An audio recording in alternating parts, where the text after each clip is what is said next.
Hey guys, welcome back to my YouTube channel Raja Punam. তোমরা সকলে কেমন আছো? আশা করছি খুব ভালো আছো। আমিও খুব ভালো আছি। আজকে তোমাদের সাথে শেয়ার করব একটা ভ্লগ ভিডিও। তোমরা প্রথম থেকে পুরোটা দেখতে থাকো। দেখতে পারলে ঘরটা কত অগোছানো আছে। দিদাবাড়ির আমাদের এই রুমটাতে আজকেই এলাম। এসে পরে আমি শুধু জিনিসগুলো গুছিয়ে দিয়েছিলাম, জায়গার জিনিস জায়গাতে রেখে দিয়েছিলাম, কিন্তু কোনো কিছু পরিষ্কার করেছিলাম না। দিয়ে খাবার খেয়ে ঘুমিয়ে পড়েছিলাম। দেখো, এটা সকালবেলা ঘুম থেকে উঠে পড়েছি। Hey guys, good morning.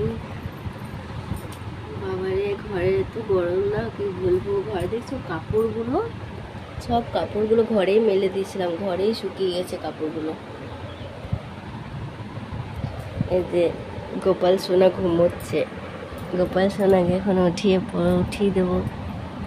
Gopal সোনার বিছানাগুলো না আমি কাচার জন্য রেখে দিয়েছি, তাই গোপালকে আমি আজকে এভাবেই ঘুম পাড়িয়েছি। আজকে আমি তোমাদের সাথে আমার ডেইলি রুটিন শেয়ার করবো। হ্যাঁ,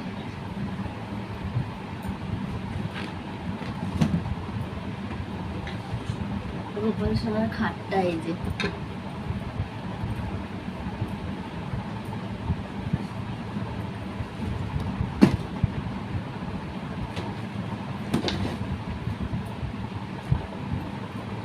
আমার গা হাত পাগুলো না খুব ব্যথা করছে।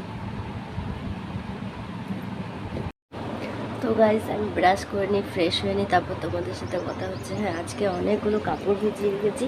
এতগুলো কাপড় ভিজিয়ে রেখেছি, এতগুলো কাপড় আজকে আমাকে কাচতে হবে।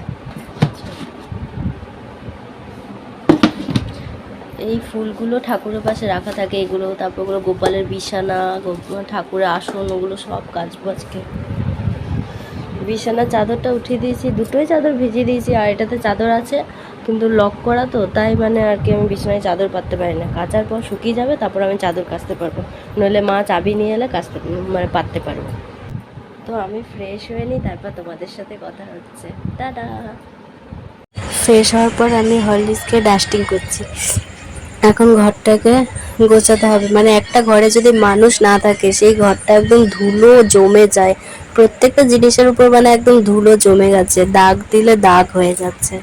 তো দেখো, আমি ঘরটা মুছে নিচ্ছি। ঘরটা মোছা হয়নি তো এতদিন, তার জন্য একেবারে পুরো খসখসে হয়ে গেছিলো। এর আগে আমাকে কখনো এত সব কিছু করতে হয়নি। আমার মায়ের শরীরটা ভালো না, আমার মা একটু অসুস্থ বলে আমাকে এগুলো করতে হচ্ছে। আর এতগুলো কাপড় ভিজিয়ে রাখার পর আমি যে কেচেছি, আমার হাতগুলো পুরো ব্যথা হয়ে গেছে। আর ছোট ঘরে একটা জিনিস এদিকে করে, আবার সেই জিনিসটা এদিকে করে, একদিকে জিনিস একদিকে করে পরিষ্কার করতে করতে না হাঁপিয়ে যায়। তার মধ্যে এত গরম পড়েছে, বিছানা বলো আর যা বলো, বালিশ বলো, সব ঘরের জিনিসগুলো পর্যন্ত একদম পুরো গরম হয়ে আছে। তা মেঘ করছে, আকাশ কালো হচ্ছে, ঝড় দিচ্ছে, হাওয়া দিচ্ছে, কিন্তু আর বৃষ্টি হচ্ছে না। ঠান্ডা হাওয়া দিচ্ছে, মনে হচ্ছে অন্যদিকে বৃষ্টি হচ্ছে, কিন্তু এদিকে আর বৃষ্টি হচ্ছে না। খুব গরম লাগছে, সমস্ত কিছু আমার ডাস্টিং করা হয়ে গেছে। কাজ করতে করতে কপালের টিপটা চলে এসেছে হাতে।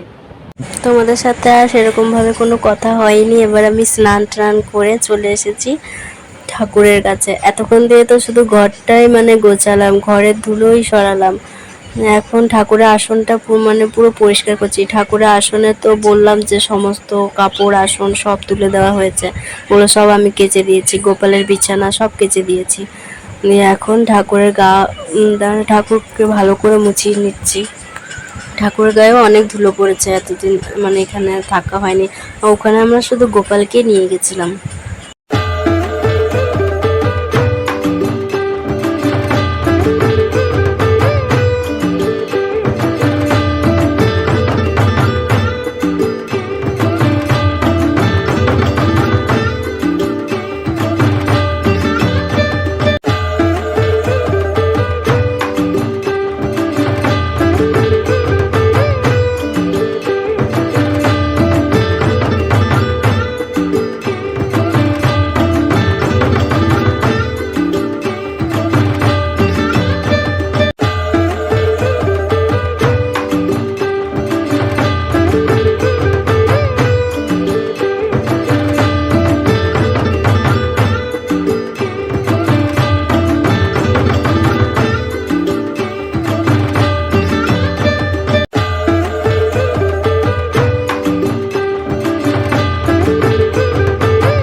কিছু হয়ে গেছে, এবার ভাত খাবো, ভাত খেয়ে ঘুমিয়ে পড়বো।